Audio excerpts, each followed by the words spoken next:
Hey guys, John here with Sun and Shadow, and today we're going to talk about how to set up a long-range stage. We just got back from the tactical games at GTI. We had a very first stage. It was a long-range stage. We shot between 100 and 500 something yards, and I got a lot of questions about how I set that stage up and how I did so well on it. So I kind of want to talk about how we can approach a stage like that at the tactical games, or even at a precision gas gun match, which I commonly shoot. So let's talk about stage setup and then that particular stage and how we can work through it. So for that stage, we had about 3 different, let's say, areas or target zones where the targets were arranged, a couple different arrays. We had 6 targets that were close up. So between 100 and 200 yards, we had roughly 6 steel targets set out. Then we had another array of 3 targets. They were a little bit further out in a different section, let's say, of the range, and they were between 200 and 300 yards. And then we had a final target at 510 yards that was a little further out. And I kind of broke up the way that I thought about the stage into these 3 segments. So we have the close ones, the middle ones, and then we have that one bar target. And the very first thing that I'm going to do when I go to look through a stage is first I'm going to find all the targets, right? We'll want to know where all of them are. And I'm going to range all of them as well so that I understand, what distance we're shooting at. And then I can apply my ballistic data to each one of those targets. So with me, I'll always be carrying around my ballistic data. That can either be in your ballistic solver on your phone. I like to carry around a hard data card because sometimes we don't have good reception and I can't always pull up my solver all the time. So I like to have a hard data card that goes along with me.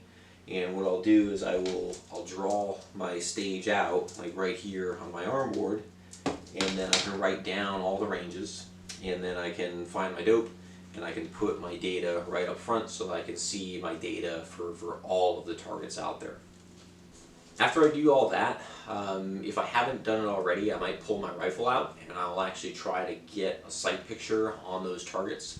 And what I'm doing when I take a sight picture is I'm actually measuring the height of those targets or the width of those targets in my reticle.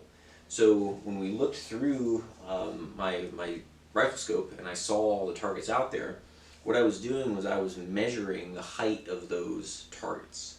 And I noticed that all of the targets in the 100 to 200 yard distance, all of those targets were at least 2 mils high. All of the targets between 200 and 300 were between 1.5 to 2 mils high, so still pretty large.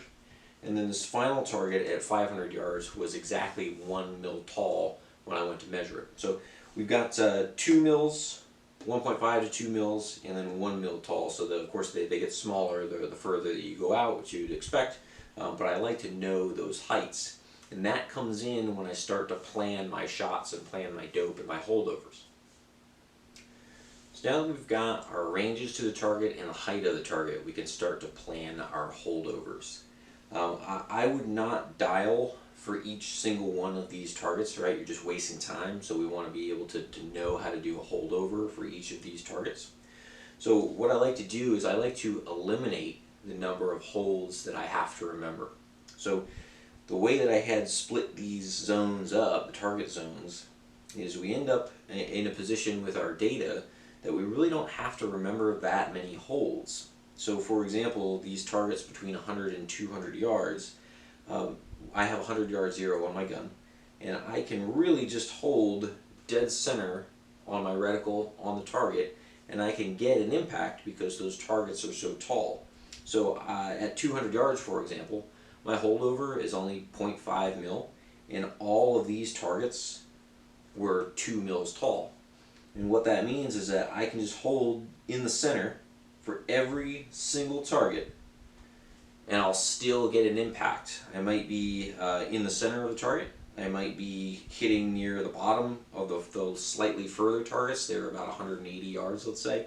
So I might be still hitting at the bottom, but I know that I can hold dead center on all of them, and I can still get an impact because the targets are so tall.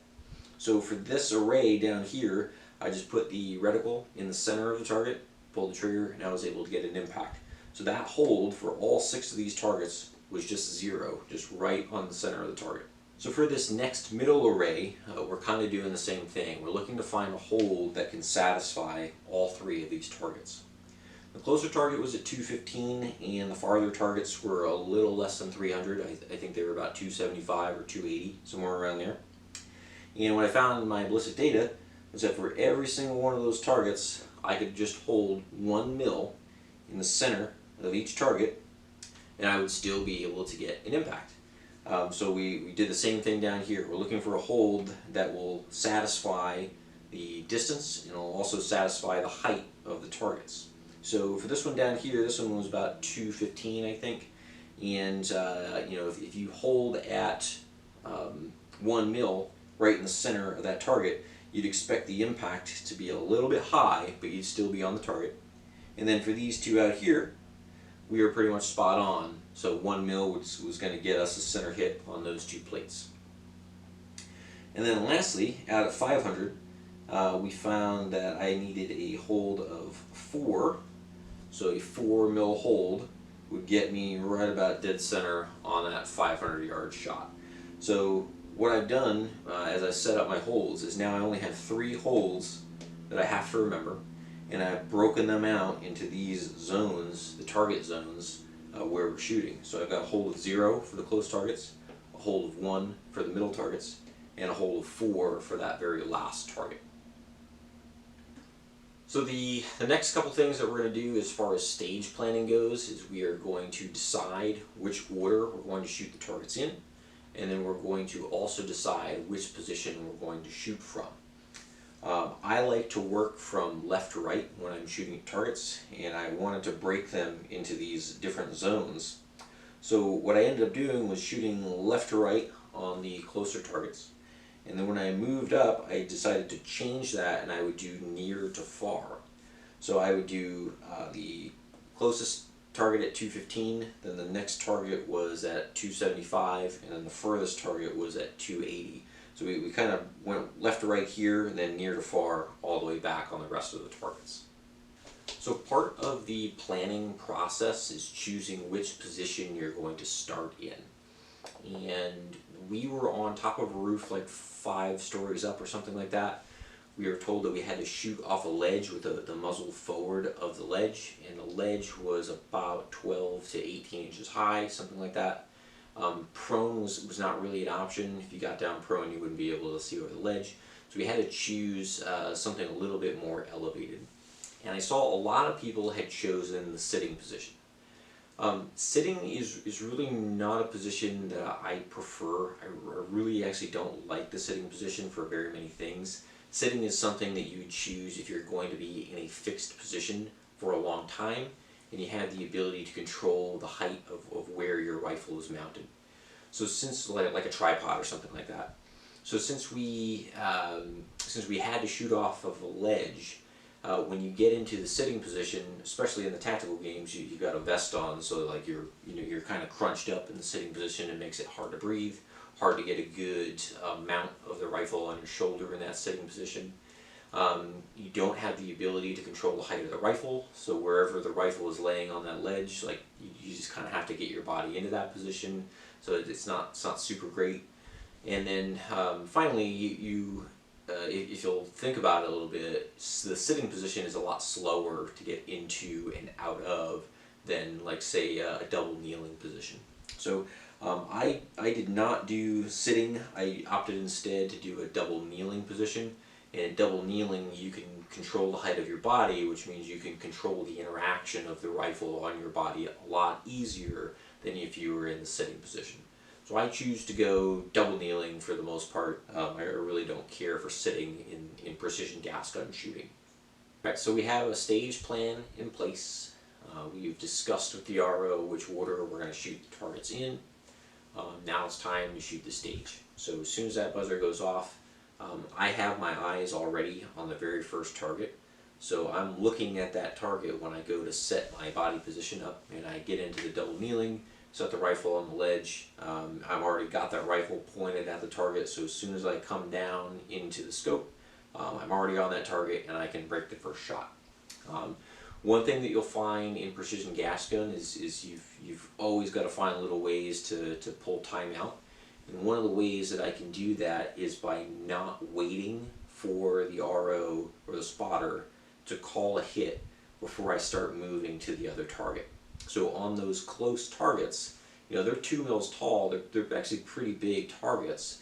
I've got my scope turned up to, I think I had it set on 10, and what I'm going to do is I'm going to break the shot. I know that it was a clean shot, I know that that was a hit. So instead of returning my gun back to that target to confirm that I got a hit, I know that it was a hit already. I'm just going to move to the next target. I'm not even going to confirm, I'm not even going to look at that first target. I know it was a hit. I'm going to move to the second target. And by the time the RO calls hit on that first target, I'm ready to send the second shot on the second target. So, with close targets like that, you can usually get away with it as long as you know that the target is big enough, you knew that you broke a clean shot, and you also know that your data is good. So I was able to move through those first 6 targets really fast because I wasn't looking to confirm my hits myself. I knew that they were hit already, and I was just waiting on the RO to call before I started, sending the next shot. So that really cuts out a lot of time if you can get confident enough to do something like that. Alright, so we've worked our way through the first 6 targets, and now we're moving into the further targets. So instead of going left to right, now I'm going near to far. So on the very first target in that second portion of the array, I know now that I need to adjust my holdovers. We talked, I have a hold of 0, I have a hold of 1, and a hold of 4. So now we're moving out a little bit further. I need to slow down just a little bit, and now I'm going to hold at 1 on the first target, make sure I get an impact on that. So I did actually look to make sure I got an impact before I moved on to the next target on these farther ones. So we watch, make sure we got an impact, move on to the next target, the next furthest target, shoot, watch, make sure we get an impact, and then for the last target in that little 200 to 300 yard range, shoot, watch, make sure we got an impact on that one as well. But one thing that people think about a lot is wind, like what's the wind doing, and it's really important. I usually tell people not to worry about wind inside of 300 yards. Unless it's howling, unless it's really moving, then you might have to think about it. But for the most part, we generally don't worry about wind within 300 yards. The effect is so small, you probably aren't able to shoot as well as the wind is pushing the bullet. So I wouldn't really worry about wind within 300 yards. So for all these close targets, the first 9 targets, no worries about wind. I don't even think about it. Just hold right in the center and break your shot clean. So I've worked my way through the first 9 targets, and now we're off on the 500, and it was like 510 yards for the very last target. Now we do worry about wind past about 300. So I had looked at the wind earlier. I should have mentioned that when I started this. Wind is another thing that we're looking at. We want to see what direction it's coming from, what speed it's coming from, and kind of do the back math. That's a different video as far as figuring out what the wind could be doing.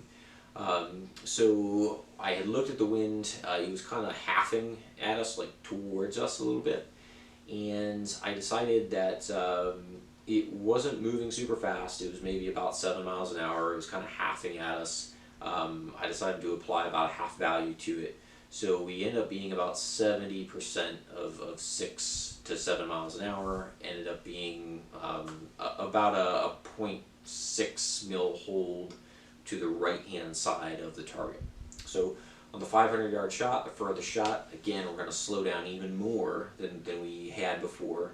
So you really got to be patient with breaking some of these shots. So that was my last shot. I ended up cleaning that stage, only fired 10 shots, 10 targets, and I finished really quick. I was able to move on to the next stage, which is like a run. So I was able to move on pretty early from that stage. So anyway, I kind of wanted to go over like the general way that I'm going to set up a stage, a long range stage. There's a lot to it. You know, there's a lot of details that I had to leave out of here. But that's the general synopsis of the things that I'm looking at and the things that I'm thinking about when I set up a long range stage. If you have any questions, you know, of course, leave them in the comments or message me directly, and I'll hope to see you out there.